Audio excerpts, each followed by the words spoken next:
Welcome guys to CSES Group 2019 control system portion from electrical engineering optional. This is the part 2 and we'll see the rest of the two questions from the control system portion.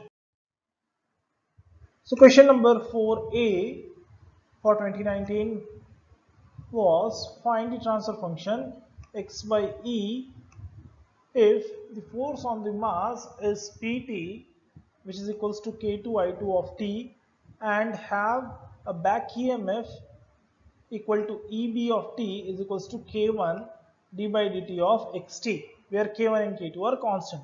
Now look at the diagram which is given to you. This is the electromechanical system which is given in the 2019 paper. So you have one resistance here, capacitance and inductor, and you have a coil here. Okay, so this is what a coil given in the question, and to that coil there is attached a mechanical system having mass m, a string with value k or a constant coefficient k, and the damping or a damper with coefficient d. Okay, so that is given to you, and obviously this x is in this direction, so that will not create any problem to you. So what I'll do here, I'll just break this portion or the question into two different parts. So I'm dealing first with the mechanical portion here. So if you just look into this simple mechanical portion which is given to you, it comes as the force Pt, then you have a mass m, and then spring K here, and a damper D. So you can easily write the Laplace domain equation. So the P of t, that is the force, is equals to mass into acceleration. So displacement is given by d to x by dt2, because displacement is given by x, and the second order differential of displacement is your acceleration. Okay, so this is mass into acceleration. D into velocity will give you the force, and kx will give you the force again, right? So all these forces I am adding, and I am getting the pt, which is the total force here. Okay, so p of s, if you go for its Laplace domain, so if you take Laplace of these, and you will find that this pt will change to p of s, d2x by dt2 will move to s square, dx by dt will move to s, and the x will be as it is, I mean it will change to 1. And with respect to all these, since x is the factor here, you will find capital X of s, which is getting multiplied with all these individual terms. So x by p can be easily written as 1 divided by m into s square plus d plus k. Let us call this as equation number 1. Now move to the second part, the electrical system of the given question. A resistance is given to you, then you have a capacitance here, and then you have an inductor here, right? So what I'll do, I'll first convert everything into the Laplace form, and the nodal equation at node E1 I'll be writing here. So let us write the nodal equation. I'm considering the node E1, that means the current I'm considering is moving with outward with respect to that E1. So it can be written as E1 minus E, this value, divided by the resistance R. Okay, so this is what the current flowing in this branch, this is the R. Then current flowing in this branch, the vertical branch, where we are having capacitor, so E1 divided by 1 upon Cs. Okay, 1 upon Cs plus the current I2 in this case. Okay, so this is what the loop current, but there is also branch current also, that is I2s. And I2 can be written as, this I2 is basically E1 minus EB divided by LS. Okay, E1 minus EB divided by LS. And I2 is also given in the equation one relationship with the force, that Pt is equals to K2I2 of t. With respect to that equation, we can always write I2 is equals to P of S divided by K2. And the EB is also mentioned to you in the question, that EB is equals to K1 d by dt of xt. Hence that EB can be written as S into K1 into x of s. From there we can write E1 value as this one. Okay, so if you carefully look at these two relationships, that is for I2 and EB, you can always express that E1 with this expression. Okay, then let us solve the nodal equation. So in the next slide I will be doing same. So this is what the nodal equation I am rewriting here for your reference. And now I will be separating the terms and substituting I2 is equals to PS upon K2. Okay, because PT is equals to K2 I2T. This is the given portion in your question. So this is given already in your question. So no need to worry about this relationship. So I am segregating the terms. So even you are having two terms, that is 1 upon r here and cs. Okay, so 1 upon r plus cs is here. Then with es you are having r term with a negative sign, and this I2 from there you are getting ps by k2. So let it be as it is equals to 0. Now substitute even s from equation number 3. So equation number 3 in the previous slide you can check, and that I am substituting here. Okay, so this portion, this is the even portion, I am substituting the even in this equation. Okay, in this equation I am substituting even from equation number 3. So step by step I have mentioned here, and now again I am rearranging it. So I am basically clubbing all the ps terms, xs terms, e terms and ps terms. So from the first two terms, that is these two, you can write PS is equals to RLCS square plus LS divided by RK2, and XS from here you can take that XS is equals to SK1 plus K1 into RCS square divided by R, and then E by R for this term, and this term will remain as it is. Rearranging further, because still we are not considering this p by k2 with this p, so these two are still separated. So let us merge them. So if you do so, you will find ps multiplied with rlc s square plus ls plus r divided by rk2 plus xs into the same term. There is no change here, and there is no change here in this portion also. Now from the mechanical system we have already defined the relationship between x and p, that is the transfer function, which is given by this.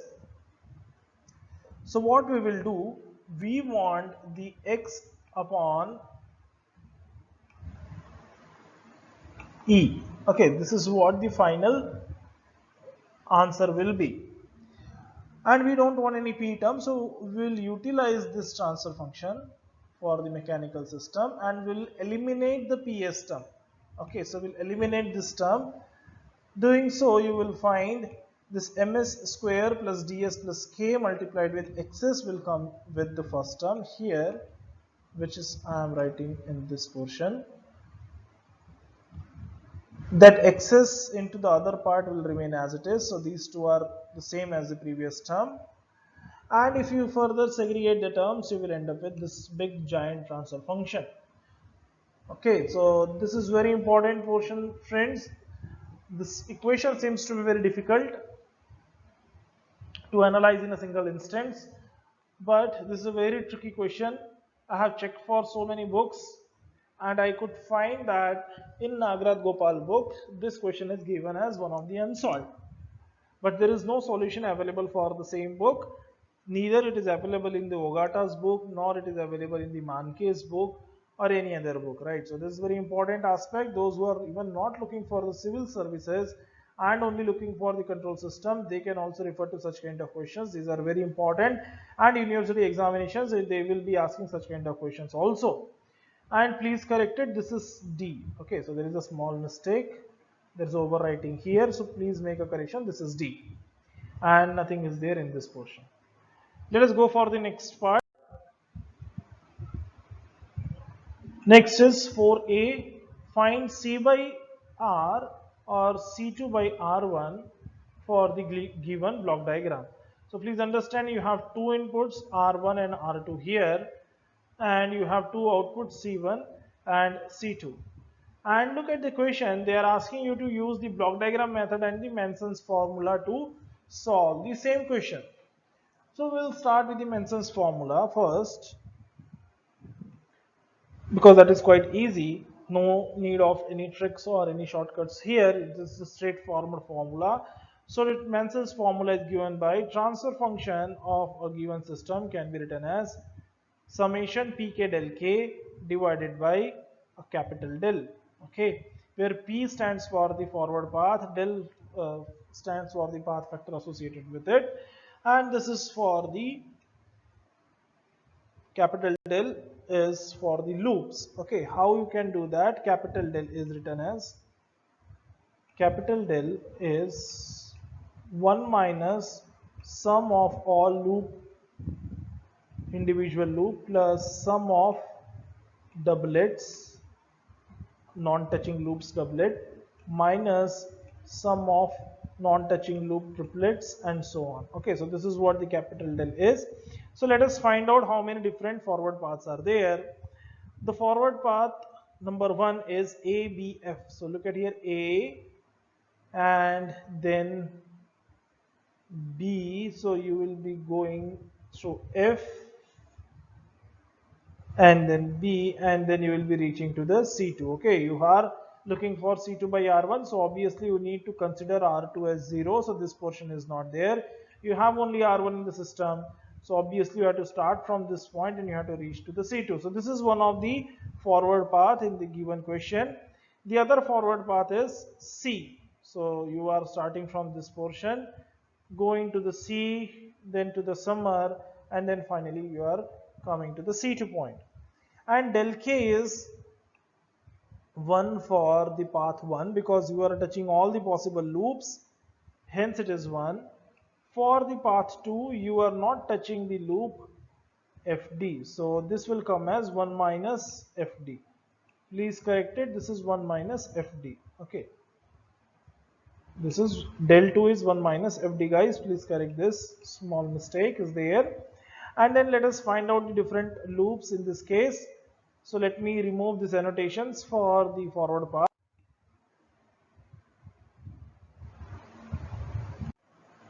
So loop number 1 is FD. Where is F? Look at here. If I start from this portion, this is I'm encountering F, and then this is the D, and again coming back to this point. So this is one loop. The other loop is EC.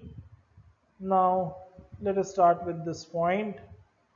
You are going to C, then through this E you are coming back. So this is the other loop, and the third loop is ABFE. So A, and then you have, I'll just remove again.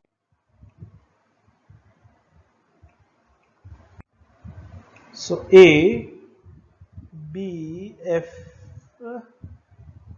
and then E. So this is the other loop. Okay, so you are having three loops, out of which L1 and L2 are non-touching. You can see that this L1 loop, FD and EC are non-touching loop. They are not connected with each other with any other point, right? Hence they are calling as a non-touching loop. Now directly substitute the value in the Manson's formula. So P1 del 1, so in this case del 1 is 1, so AFB plus P2 del 2, so P2 is C and del 2 is 1 minus DF, divided by 1 minus sum of all loops. Okay, so what are the loops? FD plus EC plus ABFE. So this is what this term is, plus the non-touching loops doublets. So these are the non-touching loops L1 and L2. So FD into EC. So this is what the C2 by R1 function for this block diagram. Now you have to go for solving it using block diagram method. So what I'll do, I'll reduce this block diagram into a simpler one. So this block diagram is given to you, and R2 is 0 because you are only looking for C2 by R1 ratio, then obviously you need to consider the other input as 0, and if that is the case, this summer will also vanish, and you can simplify the given block diagram in this format. Now you spend some time, pause the video here and just look into the block diagram, that how you can reduce to it. Once you have this reduced form, now look at here, this is one of the small standard closed loop system. Okay, so you can write forward path gain, that is f, divided by 1 minus gh, that is fd, and then a and b will be multiplied because they are in cascade. So this whole dotted function or the portion of the block diagram will reduce to AFB divided by 1 minus DF. Then the block diagram will reduce in this form. Now what I'll do, I'll take this takeoff point to the right hand side of this forward path function. Doing so, you need to divide the C with AFB divided by 1 minus DF. Okay, so this portion will be unnecessarily added if you are taking the takeoff point here. So that must be removed from the C, hence you have to inverse it and multiply it. Okay, so that is what I am showing here.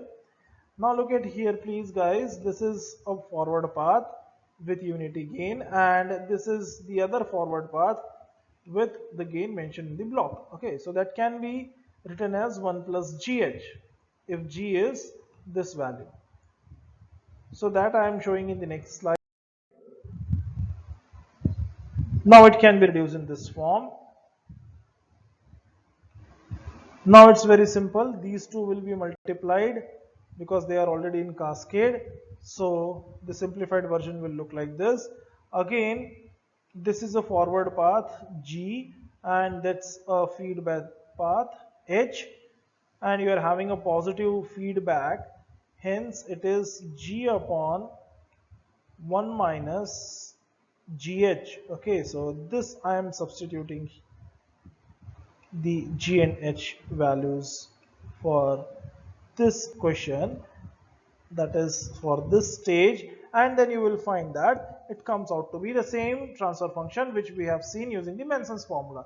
Thank you guys, thank you for this 2019 listening to this patiently. Please subscribe so that you will not miss any featured video. Thank you.